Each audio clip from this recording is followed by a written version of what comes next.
Hello friend, एक बार फिर से बहुत बहुत स्वागत है आप सभी का आपके अपने YouTube चैनल में। इस वीडियो में बात करूंगा चार्ट पैटर्न के बारे में। बहुत हमारे ऐसे बिगिनर भाई हैं जिनको चार्ट पैटर्न समझ में नहीं आता, या ये समझ में नहीं आता कि ये जो पैटर्न बन रहा है या फिर ये कैंडल्स बन रहा है ये क्या रहा है, ये कौन सा पैटर्न बना रहा है और ये पैटर्न बनने के बाद क्या होने की संभावनाएं रहती हैं ट्रेडिंग में। ठीक है, तो ये जो पहला पैटर्न हम आपकी बात कर रहे हैं कि head and shoulder pattern. Head and shoulder pattern simple ये पैटर्न है कि मार्केट मान लीजिए यहाँ कहीं ओपन हुआ, ऊपर गया, फिर वहाँ से गिरा, कहीं पे सपोर्ट लिया, फिर गया, लेकिन इसके हाई को तोड़ करके एक नया हाई बनाया, फिर ये गिरा, फिर कहीं सपोर्ट लिया, फिर ऊपर गया, लेकिन इस हाई को न तोड़ करके इस हाई के आसपास, मतलब पिछले हाई के आसपास तक ये गया और फिर वहाँ से फिर गिरावट का दौर शुरू हुआ और ये सपोर्ट की लाइन को तोड़ करके ये नीचे निकल गया। ऐसे पैटर्न को हेड एंड शोल्डर पैटर्न कहते हैं। चलिए अब चार्ट में समझते हैं कि ये पैटर्न है क्या।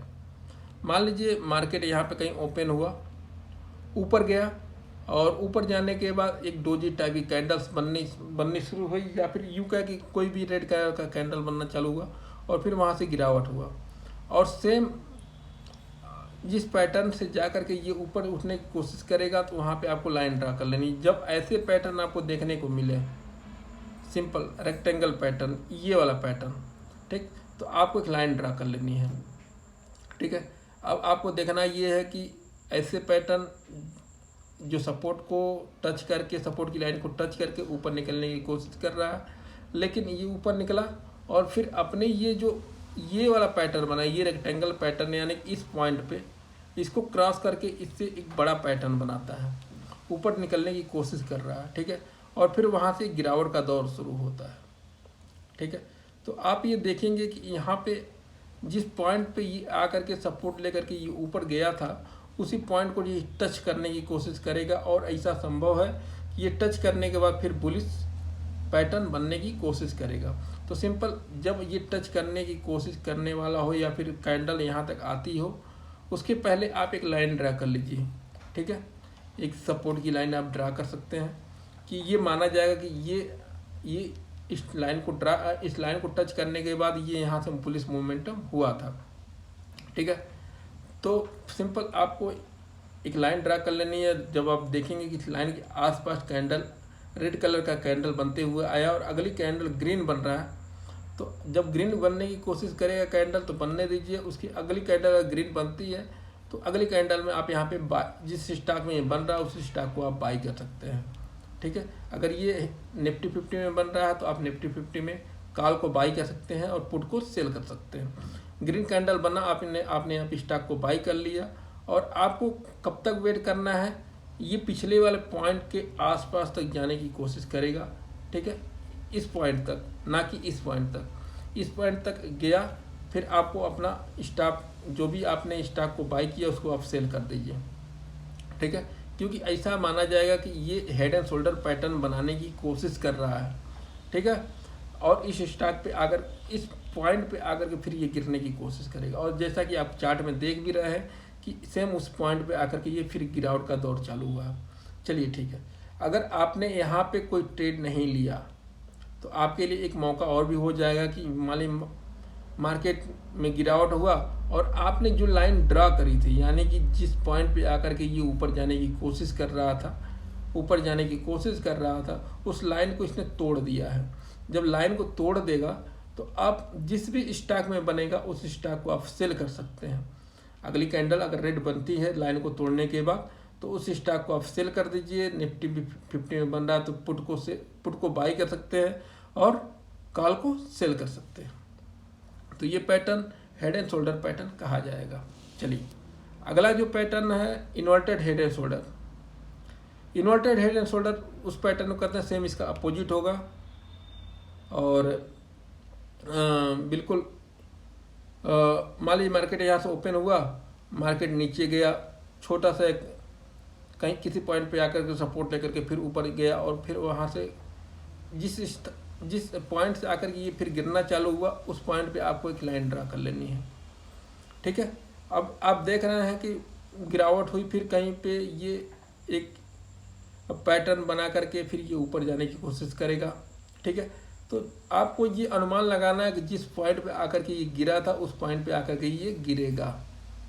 ठीक, तो सिंपल आपको उस पॉइंट पे या तो आप ऑप्शन में ट्रेड करना है तो कॉल को सेल कर सकते हैं अगर ये निफ्टी 50 में ऐसा पैटर्न बन रहा है तो, और किसी स्टॉक में ट्रेड कर रहा है तो स्टॉक को आप सेल कर सकते हैं। इसके अलावा अगर आप वहाँ पे ट्रेड नहीं लेना चाहते हैं तो सिंपल आपको जो आपने जो लाइन ड्रा करी है उस लाइन को जब भी ब्रेक करने की कोशिश करेगा वहाँ पे आप स्टॉक को बाई कर लीजिए। निफ्टी 50 में ऐसे पैटर्न बन रहा है तो कॉल को आप बाई कर सकते हैं, पुट को सेल कर सकते हैं। ठीक है, चलिए अगला पैटर्न देखते हैं क्या है। ये जो अगला पैटर्न है ये फॉलिंग वेज है, फॉलिंग वेज के नाम से ये जाना जाता है।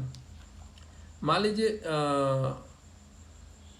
मार्केट कहीं यहीं ओपन हुआ, ठीक है, मार्केट ऊपर जाने की कोशिश कर रहा है, ऊपर कोई कैंडल बना करके रेड कैंडल बननी से शुरू हुई और फिर मार्केट वहाँ से लो हो गया। अब आप यहाँ पे देख रहे हैं कि ये अपने ये जो पैटर्न बन रहा है ये अपने हाई को अगली बार जैसे मान लीजिए कैंडल ग्रीन कैंडल बना के ऊपर जाने की कोशिश करेगा लेकिन ये पिछले हाई को क्रॉस नहीं कर पा रहा है। ठीक है, और इसका जो लो है मतलब जहाँ से ये सपोर्ट लेके ऊपर जाने की कोशिश कर रहा है ये भी बहुत नॉमिनल होगा, मतलब बहुत हल्का फुल्का ये इसमें डिफरेंट होगा, 2-4 पॉइंट 10 पॉइंट का डिफरेंट होगा, वहाँ से फिर ये ऊपर जाने की कोशिश कर रहा है। ठीक है, तो आपको सिंपल 2 लाइनें ड्रा कर लेनी है क्योंकि आपको जैसे मान लीजिए मार्केट ऊपर गया यहाँ से फिर गिरा तो एक पॉइंट आपको ये मिल गया।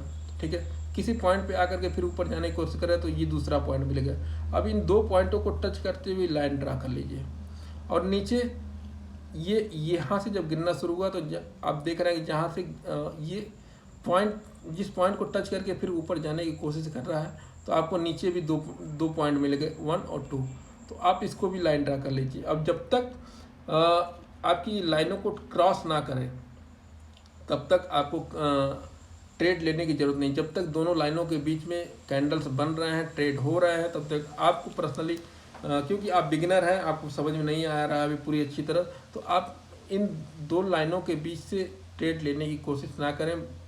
ठीक है, जब तक कि आपकी लाइन किसी भी लाइन का ब्रेकआउट ना हो जाए।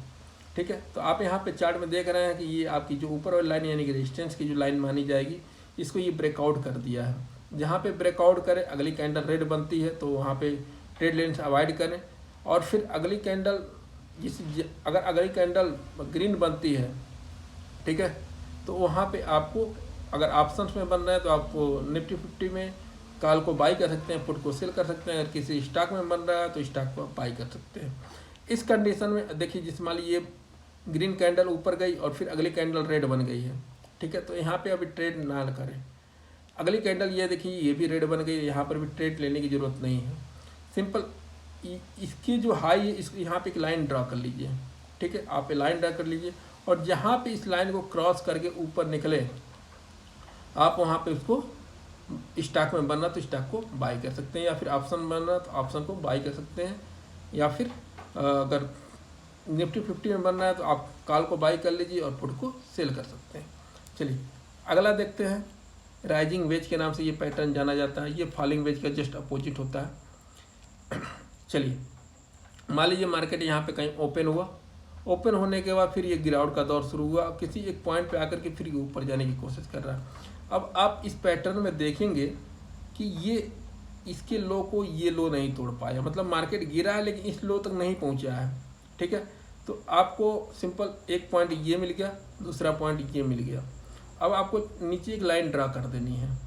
ठीक है, और ऊपर आप देख रहे हैं कि ऊपर अगर ये चढ़ाई कर रहा है, मतलब स्टॉक का भाव चढ़ रहा है, तो ये बहुत नॉमिनल चढ़ा कि पिछली बार जहाँ से आकर के गिरने की कोशिश किया था उससे जस्ट 2-4 पॉइंट 5 पॉइंट 10 पॉइंट के आसपास ही चढ़ रहा है, फिर वहाँ से गिर रहा है ये।